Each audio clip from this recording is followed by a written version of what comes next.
Jewellery के धंधे में ट्रस्ट बड़ा इंपॉर्टेंट है। अब कितने दिन हो गया कैरेटोमीटर आए हुए, कितना समय हो गया कैरेटमीटर आए हुए, लेकिन आज भी ज्वेलर गोल्ड टेस्टिंग के लिए कैरेट मीटर नहीं रखता। अरे पता है क्या करो, ऐसा करो कि जो आया कस्टमर उसको बोलो तू जो ज्वेलरी पहन के आया उसका भी कैरेट चेक कर ले, और मेरे से जो ज्वेलरी ले रहा है उसका भी कैरेट चेक कर ले। सेल्फ चेक करो, एग्जिस्टिंग का भी, जो तुम्हारा पहन रखी है और जो तुम खरीदने आए हो। जब आदमी खुद देखता है ना, अपना हाथ लगा के एंगेज होता है, उसका विश्वास बढ़ता है। उसको वेट चेकिंग की फैसिलिटी दो, ये लो आप अपने आप डाल के देखो, उसको रेट ऑनलाइन समझाओ क्या चल रहा है, MCX पे रेट चेक कर लेगा और ट्रस्ट बढ़ता है उसका। HUID को फॉलो करो, हॉलमार्क यूनिक आइडेंटिफिकेशन कोड, इससे इतना ट्रस्ट आ जाता है। ये एक 6 डिजिट का अल्फा न्यूमेरिक आइडेंटिफायर होता है और विश्वास बढ़ गया।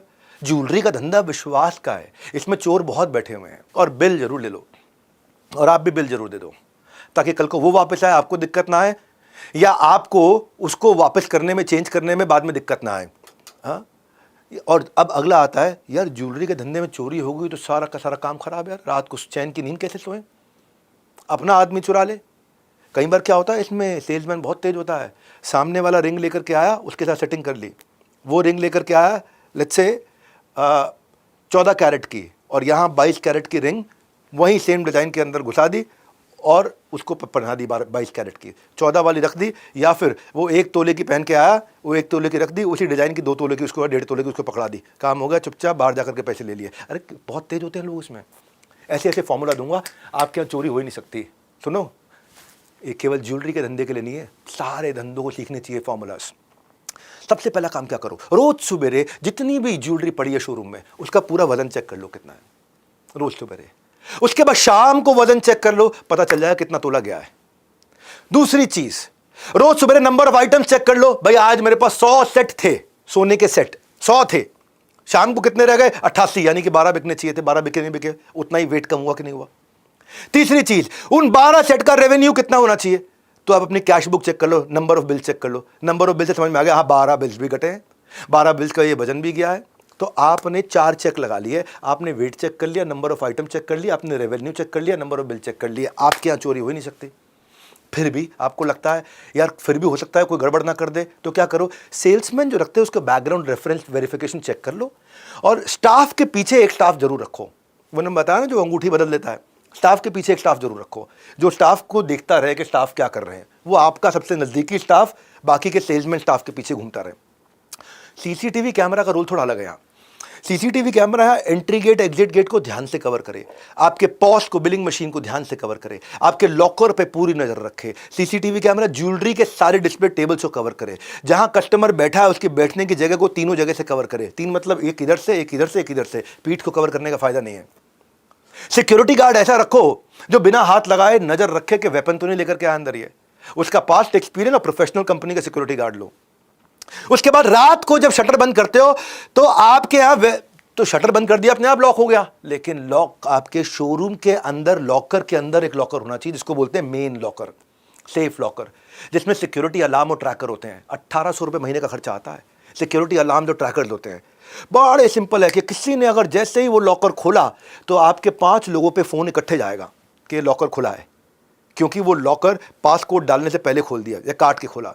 जो ज्वेलरी अंदर है ना, लॉकर को रात को अंदर रखते हैं, उसमें नोटिफिकेशन आ जाएगा। याद रखना, जो लॉकर है वो फायर प्रूफ होना चाहिए और कटर प्रूफ होना चाहिए।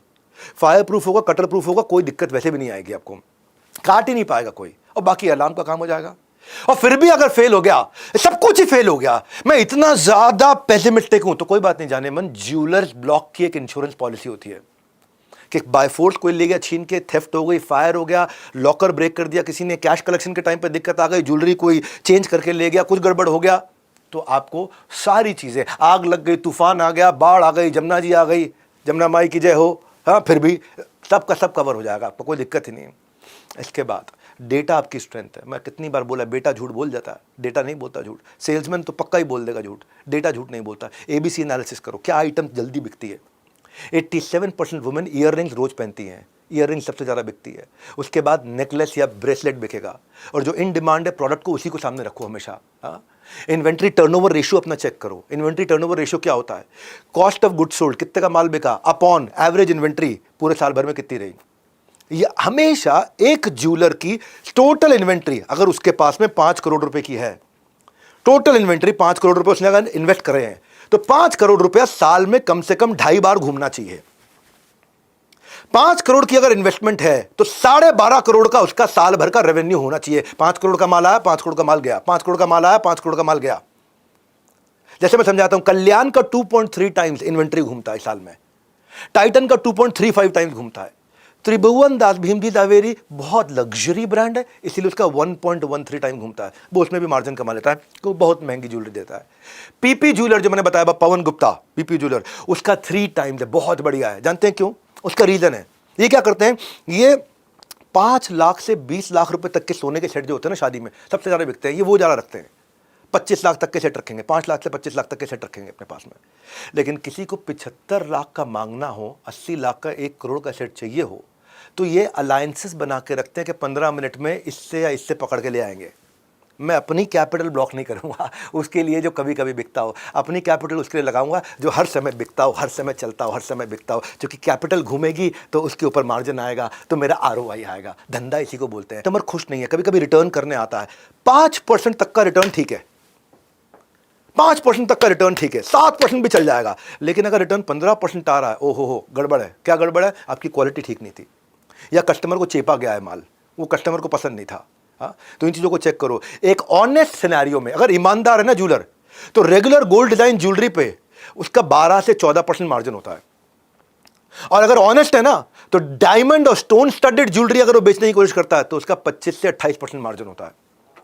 और अगर बेईमान है तो ये दोनों बढ़ जाएंगे मार्जिन, है ना।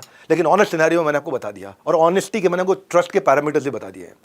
इसके बाद आपका ट्रैफिक तो आ रहा है, बहुत आ रहा है, बहुत आ रहा है, पर सेल्समैन पता क्या बोलता है, साहब खाली देखने आए थे, ये खरीदेंगे नहीं। बोले अपनी पहले अम्मा जी को पूछ लें, बहू को बुला लें, बेटी भी चेक करा लें, उसके बाद चक्कर काटने आए थे, सब ले नहीं रहे। सेल्समैन की आदत है, छोटी छोटी दुकानों में भी सेल्समैन जो है ना, उसमें वो एंथुजियाज्म नहीं है माल बेचे। तो अब क्या करो, टोटल सेल्स को नंबर ऑफ एम्प्लॉय से डिवाइड कर दो, चेक करो। मैं उदाहरण दे देता हूँ, सिंपल कहानी क्या है। 1 करोड़ रुपए का माल बिका महीने में, मेरे पास सेल्स करने वाले 10 लोग हैं, यानी कि एक आदमी 10 लाख रुपए का माल बेचता है। 10 आदमी मिलकर 1 करोड़ का बेच रहे, तो एक आदमी 10 लाख रुपए का माल, 1 crore divide by 10 salesman, check कर। तो मैंने देख लिया भाई 10 लाख रुपए का माल बेच रहा है। आपको बता देता हूं, रूल है, थंब रूल, धंधे की बात कर रहा हूं। एक एम्प्लॉय अपनी तनख्वाह के ज्वेलरी के धंधे में 20 से 25 गुने का माल बेचना चाहिए। अगर उसकी तनख्वाह 20,000 रुपया है तो कम से कम उसको किसी भी हालत में अपनी तनख्वाह के 20 गुना, इसका अर्थ हुआ 4 लाख रुपए से 5 लाख रुपए तक की ज्वेलरी बेचनी अनिवार्य है। इसको हमेशा देखो, 20 से 25 गुना बेच रहा होगा तो आप हेल्दी चल रहे होंगे। और एक और मैट्रिक्स दे देता हूं आपको, दिन में अगर 100 कस्टमर आए हैं तो होता है ऐसा कि विंडो शॉपिंग कर रहा है कस्टमर, इस ज्वेलर पे जाएगा, इस पे जाएगा, इस पे जाएगा, होता है। पर 100 में से 25 कस्टमर सामान जरूर खरीद के जाने चाहिए। अगर 25 से भी नीचे आ गया, ये 10 रह गया या 5 रह गया, इसका मतलब या तो आपके पास डिजाइन ठीक नहीं है, या आपके सेल्समैन कमजोर है, या फिर मैंने हाइट लाइट स्पेस के बारे में आपको बता दिया। और एंथुसियाज्म, बहुत जरा उत्साह बढ़ाना सब में। एक रॉकेट सिंह ढूंढो अपनी टीम में। रॉकेट सिंह मूवी देखिए, सरदार बना था रॉकेट सिंह, ऋषि कपूर का लड़का, नीतू सिंह का, रॉकेट सिंह सरदार जी बेच के आता था। आपकी कंपनी में भी एक आधा रॉकेट सिंह होगा। रॉकेट सिंह के लेवल को चेक करके उसी के स्टाइल में इंसेंटिव प्लान सबके लिए बना लो, ताकि मोटिवेशन बना रहे वो, और सबको ट्रेनिंग दो।